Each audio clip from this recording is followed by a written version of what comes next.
Yo, what is up guys, Grim here, and in today's video I'm finally going to be taking you through my summoner build, which excels at both killing bosses and doing high tier awakened maps. So if you're interested in a build that can take on both of those with absolute ease all in one character, you've come to the right place. So without further ado, let's get into the build.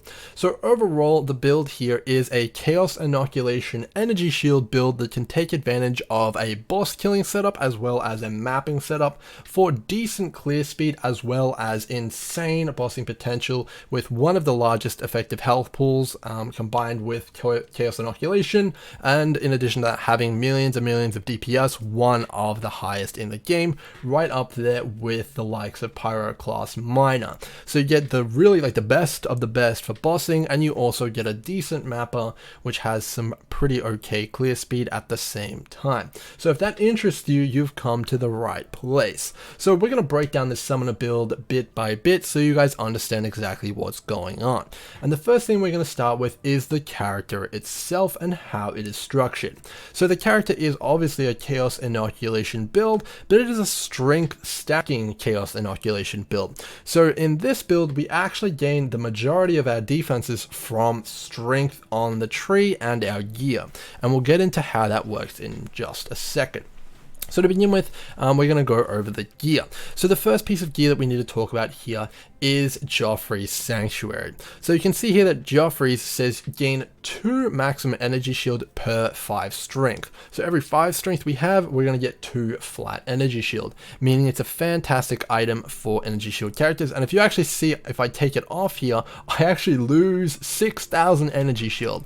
That's because I currently have 1,875 strength, and that is a absolute metric ton of flat energy shield in the end. So that is going to be really the main core item here, and pretty much the most expensive item you can expect to get with a budget version of this build. A 6-link Joffrey Sanctuary is going to be the core of the build. So grab that, and this is going to be the main kind of part of where we get most of our energy shield and part of the reason we can build purely strength. So with that said, there is also another fantastic strength item that goes along with Joffrey's Sanctuary, and that is the Shaper's Touch. You'll see here that it says we get 2% increased energy shield per 10 strength. So now not only are we getting flat energy shield from our strength, we're also getting percent increased energy shield from our strength as well, leading to you getting massive amounts of energy shield here. I've got 12,000 currently, but with really good gear and optimized jewels, you can get all the way up to 14 or 15,000, although there's nothing really in the game that would require that. Already this character can tank Shaper Slams, Cyrus Meteors, and all that kind of stuff just by standing in them. You don't even have to worry. But the only thing you can't tank on this build is probably the Cyrus Quad Laser, which applies the ailments. Pretty much everything is fair game. You can stand in Shaper Beams, like Feral Pounces and all that kind of stuff. It's not a problem. It's pretty insane. So now that we have our 2 core items here, we're going to be getting a lot of strength. That's how we're going to get our defense and get up to that massive amount of energy shield. So the rest of our gear is pretty much focused on both minions and getting as much strength as possible and rounding out our resists. So the first thing here we have is Cyclopean Coil.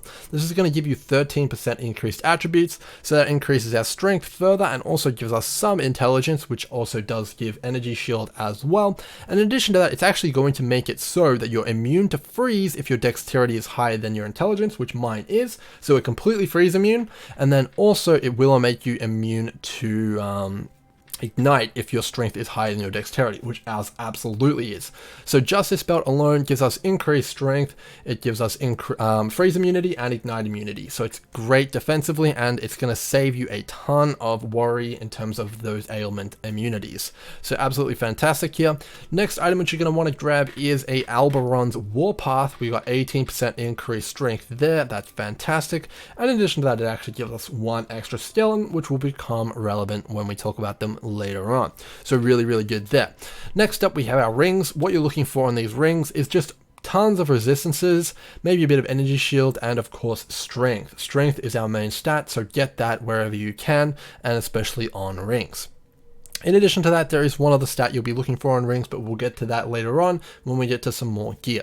So the next part we want to look at the build is our Amulet. So the best amulet which you can get for most players is going to be an Astramentis, and that is just going to give you an absolute metric ton of strength, and that of course translates to energy shield. Next, we're going to talk about the Baron. This is going to be our helmet of choice. The Baron gives, of course, strength, but it also applies your strength to your minions, giving them increased physical damage. And physical damage is going to be how we scale our minion damage, so this is absolutely a fantastic helmet for increase our minions damage, and we're going to absolutely want to be using that. In addition to that, we're also going to get an extra zombie per 300 strength we have, and as you can see here, we've got a ton of strength, so we're getting a ton of extra zombies, which is really, really good. And one final benefit here is that it actually gives you 2% of your damage dealt by your zombies as life leech when you have 1000 strength.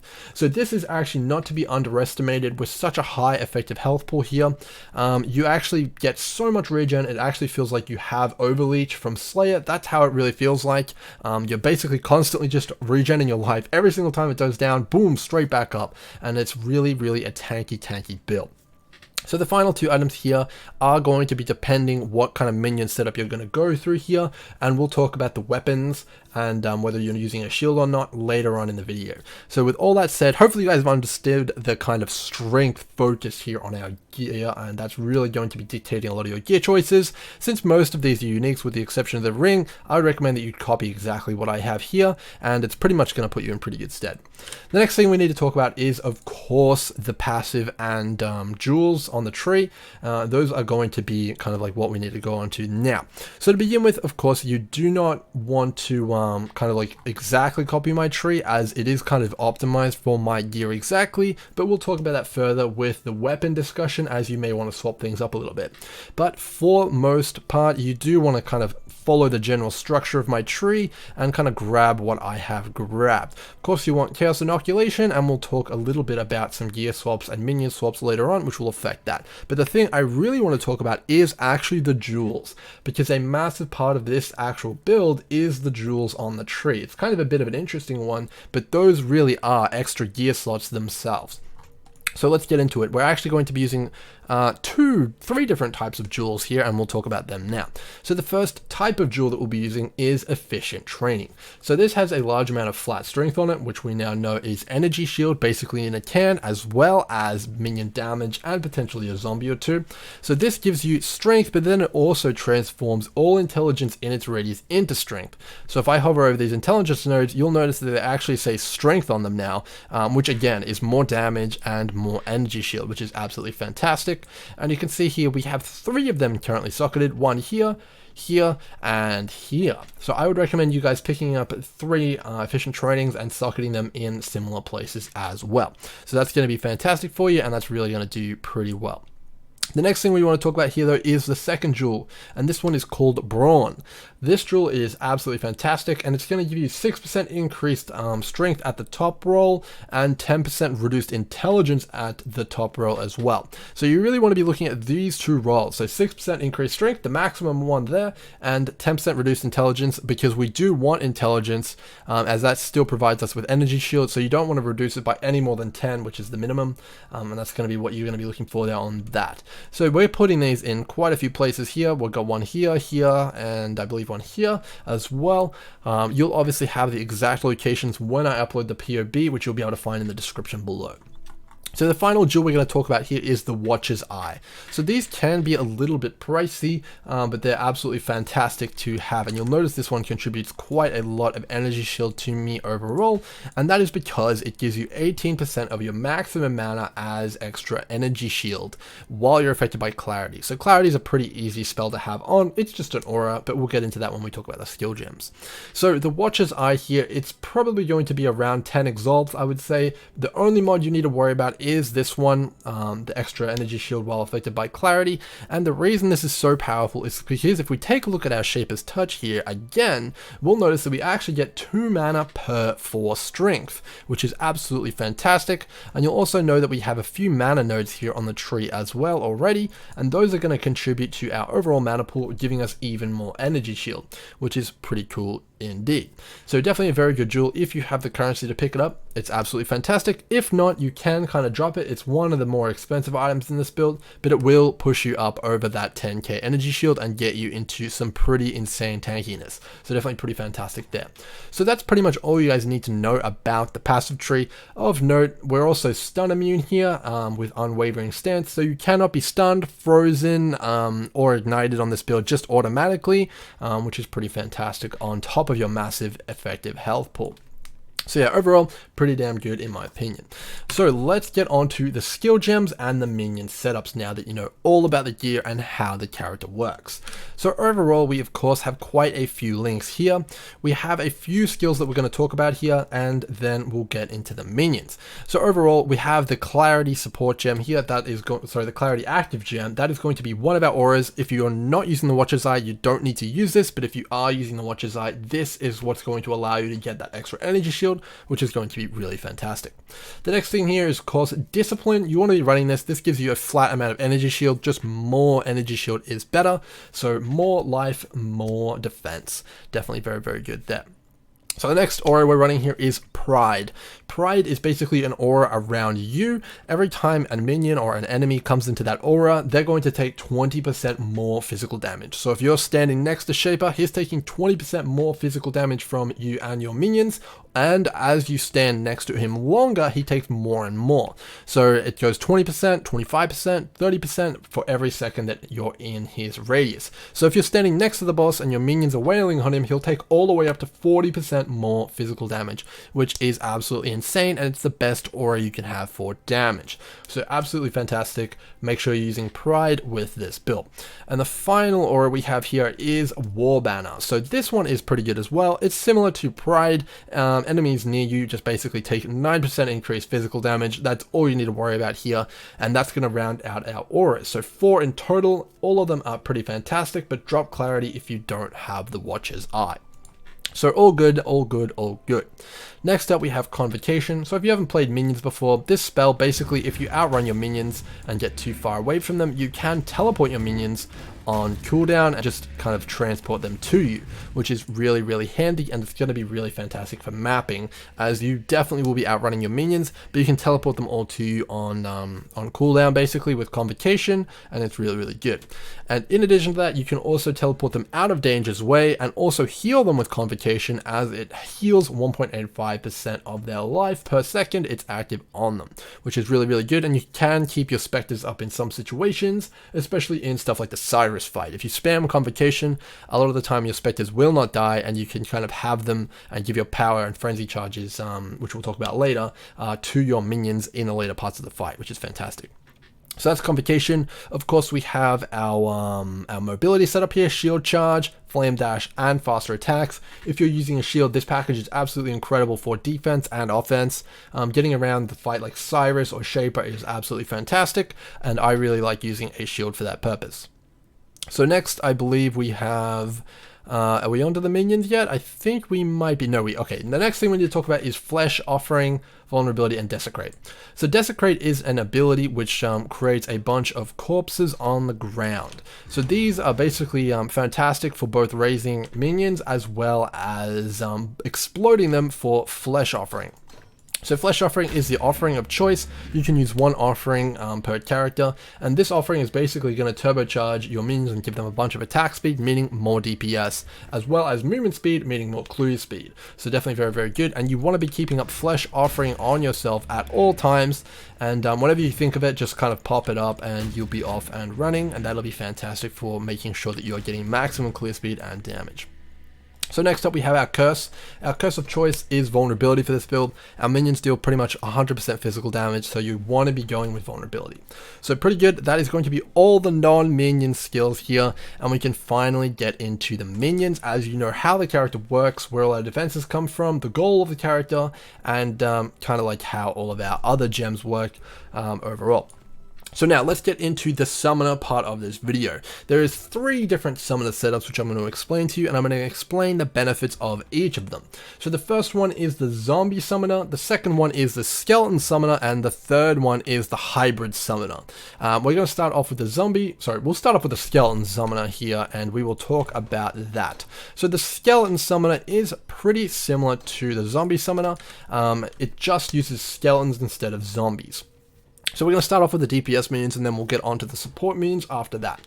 So summon skeletons are a pretty good skill. Basically, whenever you summon them, they summon out 4 at a time, and you get basically a kind of disposable army that can DPS down the boss very, very quickly, and they're going to be pretty fantastic. In the Cyrus fight, these can be used kind of like constantly, and it's pretty much the best skill for the Cyrus fight, as you can use it to bait storms, you can use it to DPS him down, you can use it to block the wall attack. They're just absolutely fantastic, and they're one of the highest DPS skills in the game, hands down. They're right up there with Pyroclast Miner in terms of the maximum DPS that they can do, so pretty cool in my opinion. So in terms of our gem links for this, you're going to want some skeletons, melee physical damage, multi-strike, ruthless, awakened, sorry, it doesn't need to be awakened, just minion damage, and then brutality. This is a big focus on physical damage, and that's going to juice up your minions to absolute ridiculous amounts with both Pride and War Banner. So it's going to be really, really fantastic indeed, and that will stack quite nicely with your strength bonus from the Baron. So when you're doing Cyrus, all you need to worry about having is the skeletons on him at all times, and a lot of the times he will actually attack the skeletons as well, which is absolutely fantastic. So that's skeletons, they're pretty easy, they're definitely a very nice disposable army. And the next thing we need to talk about for the skeleton setup is the actual weapons. So we didn't mention weapons earlier because they will change based on what summoner variant you're currently in, and the cool thing about summoner is that you can kind of chop and change which one that you're doing at any time. The worst case scenario is you're just going to have to change your weapon and maybe recolor your 6-link, but that's about it. So pretty easy indeed. So for a skeleton summoner, here's what you want to be using. You want to be using a Convoking Wand with +1 level to all spell skill gems and +1 level of all minion skill gems. This is a global mod, so it means it will affect gems in your 6-link. So this is going to give you +2 levels to your skeletons, and that's about 20 to 30% more damage to your skeletons, which is absolutely insane. The next thing you want to be looking for on your Convoking Wand is a suffix slot, which is open, or this crafted modifier, triggered a socketed spell when you use a skill. So if you have an open suffix, you can craft this yourself. As you can see here, it is the suffix. But if it is there already, here is what it does. So when you have this, whenever you use your summon skeletons, it will actually trigger a skill in the wand itself. And what we have in here is Flesh Offering, Vulnerability, and Desecrate, which is very, very good indeed. So basically what this allows you to do is while you're fighting like Cyrus, Shape, or anything like that, you no longer have to worry about casting your Curse, your Desecrate, or your Flesh Offering, meaning you can be a lot more mobile and summon out your skeletons a lot more consistently and have higher DPS on them at all times. So you can see here it's casting all the skills over and over again. I believe it has a 5-second internal cooldown overall, which is just fine. So absolutely fantastic. That's what you want to be looking at for a weapon when you're using skeletons for something like Shaper or something like that. For shield, whenever you're using a shield, you're going to want to be looking for energy shield, of course, and a ton of resistances, which we'll talk about at the end of the video. But if you can manage to get it on here, try and get some strength on here as well, as that will juice up your energy shield quite considerably as well. So absolutely fantastic. That is skeletons in a nutshell. Let's move on to zombies. So for zombies, my personal preference is to use the Montregal's Grasp Void Scepter here. And the reason for that is because it adds a ton of quality of life to your zombies here, and it is absolutely fantastic in my opinion. So for the Montregal's Grasp, you're just going to want to have of course, the 3-link that you had before, but now you're obviously going to be needing to cast the Desecrate and the Flesh Offering as you no longer have that trigger on the wand. You will also lose 2 gem levels here, but what are you going to gain? Your zombies are going to become a lot more tanky, which is massive quality of life for mapping and stuff like Metamorphs, as sometimes the Metamorphs can get a bit spooky and DPS your zombies down, but with this, it definitely gives them a lot more beef. You're going to get some resistances on them as well, but you're also going to lose half the maximum number of zombies. But to make up for this, you're going to get your zombies to have double damage, which is pretty cool. Lastly, in addition to this, your zombies will actually explode monsters, dealing 20% of their maximum life as fire damage. So basically, you're going to have an explodey weapon of zombies, which is pretty cool, meaning like you're going to kind of get a Herald of Ice effect, where you kill one monster and the whole pack dies. That kind of effect will be in kind of present with this build, and it does feel pretty fantastic. And one thing that summons are traditionally very weak at is cleanup and kind of killing all the monsters on the screen, but with Montregal's Grasp, you're going to have no issues with this. So generally this build would have about 14 or 15 zombies, but wearing this scepter you're going to go down to about 7. But one thing about zombies which most people don't consider is that due to the fact that they're so large and kind of clunky, most of the time most of the zombies aren't attacking on the target at one time anyway. So having a smaller number actually is probably a DPS increase during using the scepter, due to the fact that they have double damage anyway, because most of the time all the zombies wouldn't be able to attack anyway. So definitely pretty good here, and this is going to be a fantastic weapon of choice. So for your 6-link though, when you're doing maps, you're going to want to change a few gems from the skeleton build, because there is just a few things that you're going to want to modify. So when you're swapping over from skeletons, you're going to want to, of course, swap a few things out. So we'll recolor this here. What you're looking for is 4 blues and 2 reds. So we just hit that there. For the gem setup, you're actually going to want multi-strike, you're going to want minion damage, and we'll go over this in a second to make it nice and easy for you. And we'll go over that now. So you want, of course, that Ray Zombie. Ray Zombie is your main skill here. You're going to want Minion Speed. This is going to increase your clear speed considerably and make it so that your zombies attack faster, as well as move faster, which is absolutely crucial. Of course, we're going to keep in Melee Fizz. That's one of the best damage supports, as well as Minion Damage. We're actually going to add in Feeding Frenzy here, though, because it makes the zombies aggressive, and that's very important for clear speed and making sure that they're actually attacking stuff at all times. And then finally, we're going to keep in Multi-Strike, as it's a fantastic damage option. So pretty cool, and that is going to be your zombie setup there, and you're going to whack that in there. So you can see here that we can just summon up our zombies here if we can here. Why can't we do that? It costs too much mana. Yes, okay, so we'll take some stuff off here. We'll just quickly take off Discipline, so that we can summon some zombie boys up, and you guys can see what we're talking about here. So we will have overall 7 zombies here, and we'll be able to be good to go. So that's our little army there, and they do incredible damage. For the most part, you actually can just pretty much do all the Bestiary bosses with zombies. You can do pretty much all of the Elder Guardians with zombies. Pretty much all of the Conquerors are completely fine with zombies, all the way up to 4 Watchstones. About the only thing which I would recommend swapping to Skeletons is something for like Uber Elder, for maybe the Shaper Guardians. You might want to look into that. And then also, of course, Cyrus and Shaper. Those are pretty much the main fights that you're going to want to be considering to swap for, but pretty much everything else is just fine with zombies, and they're kind of going to be your bread and butter. So one thing that you also want to keep in mind now is you have access to the Life Leech from the Baron. So when you're going zombies, you're actually going to want to spec into Ghost Reaver, as this will allow you to leech Energy Shield with your zombies and get that massive regen that we were talking about earlier. So absolutely fantastic here. So you're going to want to be specking out of a little bit of damage from the Skeletons. You can just do that here, and then go into Ghost Reaver just down here for more defense for mapping and against Metamorphs. So absolutely fantastic there. This is the zombies versus skeletons. As you can see there, it's just a quick skill gem swap, as well as a a passive skill tree swap as well. You can just keep Ghost Reaver spec if you want, but if you're doing a lot of Cyrus farming, you can spec out of it. It will be beneficial. It's up to you guys indeed.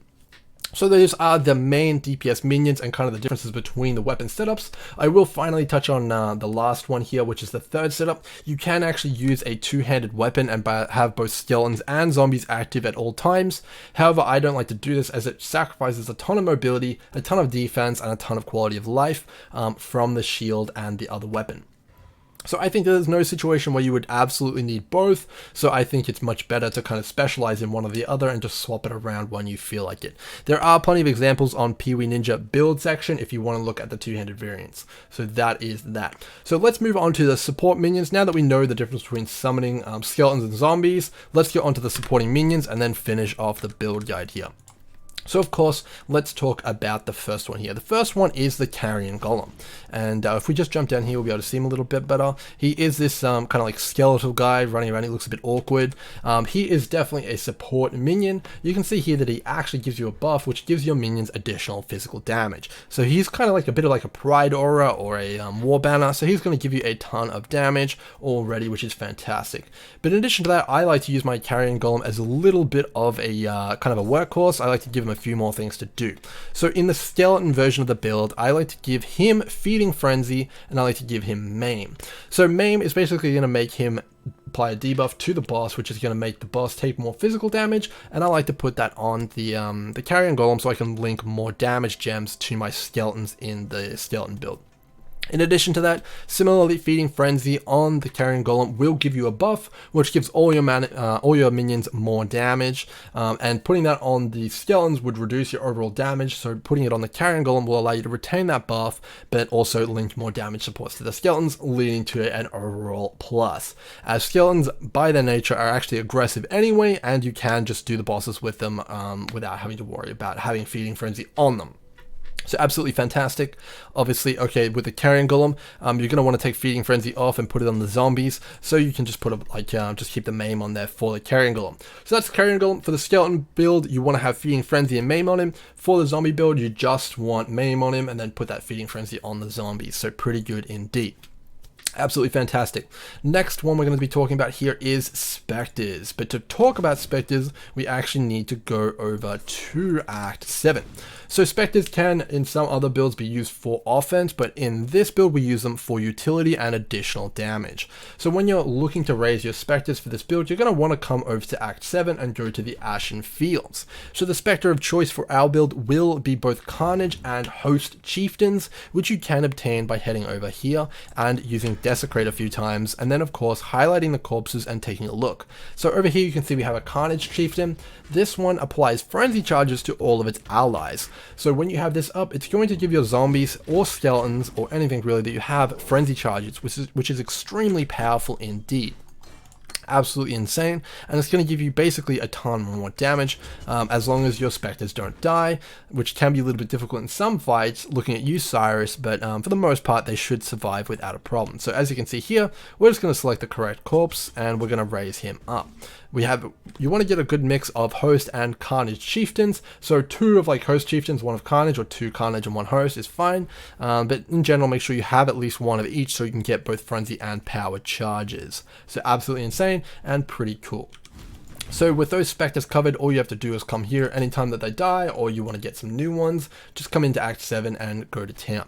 So one extra note with these Spectres though is that they use mana. So to apply the frenzy charges and power charges, they have an internal mana bar that they have themselves, but to bypass this and make it so that they spam that ability on cooldown and give you maximum amount of power and frenzy charges, you actually want to link these Spectres with blood magic. This is going to make them use the ability far more often and frequently, and it's going to give you an overall DPS increase for just the price of a gem slot, which is pretty insane if you ask me.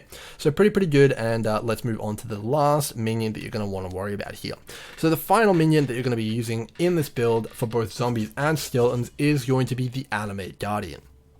So the Animate Guardian is a single minion that you're allowed to summon and equip gear to. So he's pretty cool, and basically the way it works is that when you get the Animate Guardian gem and it has nothing on it, you're going to want to buy some gear for him and then drop that on the floor and then use a skill on that gear which will equip that gear to the Animate Guardian, and he'll gain all the benefits from it. So the gear that you're going to want to be looking to put on the Animate Guardian is as follows. The first piece of gear that you're going to want to put on him is the Kingmaker. So the Kingmaker is an axe which provides all allies around it with both Culling Strike and Fortify. Fortify is going to give you and the boys a ton of defense, and Culling Strike is going to make it so that whenever a monster in the arena or anything that you're fighting hits 10%, it's going to instantly die. So that goes for Shaper, Cyrus, anything that you're fighting really at all, Uberelder, all that kind of stuff like that. It's going to die 10% faster, and that's going to be a big increase to your damage. So absolutely fantastic. And you'll be tankier overall, just from that one weapon. So the next one you're going to want to put on there is a pair of boots. It's going to be Victario's Flight, and that'll give you movement speed for you and the crew, which is pretty good. Next one is Gruthkuls Pelt, which is a chest piece. It's going to give your Animate Guardian an absolute ton of life, as well as life regen, making sure he doesn't die with all these expensive items on him.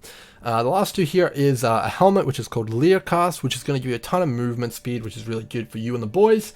Lastly, you're going to have Southbound, which is going to give your life, give your Animate Guardian a ton more life as well. So pretty good indeed. Definitely overall pretty fantastic. So that's all the minions that you guys need to worry about for the build, providing that you're both using skeletons and zombies and kind of swapping between them like I do. All these minions are going to be the same as support minions, with the exception of the Carrion Golem, just swapping out that feeding frenzy when you're moving from skeletons to zombies. And that's overall pretty much everything you guys need to know about summoners in this video. And of course, I will give you guys a link to both the skeleton setup as well as the zombie setup in Path of Building, and you guys can check it out for yourselves and follow along in the guide. So that was an absolute marathon of information. We've got it all out there now though, and I would highly recommend the summoner if you're having trouble or trying to kind of decide on a build which can do everything. This is the perfect build for kind of clearing the Atlas, doing all of the conquerors, kind of completing all the awakening level bonuses, you know, filling out the Atlas and getting all those watchstones. It's really a really good build, and it can of course farm Cyrus like no other build can. It's the most tanky build with the most DPS in my opinion for Cyrus farming, with the exception of the Miner of course. The Miner can obviously do quite a lot of incredible damage, but so can the Summoner. So with all that said, if you guys have enjoyed or you have any questions, make sure you leave me a comment below or thumbs up this video if you did like it. I'll see you guys in the next one. Cheers.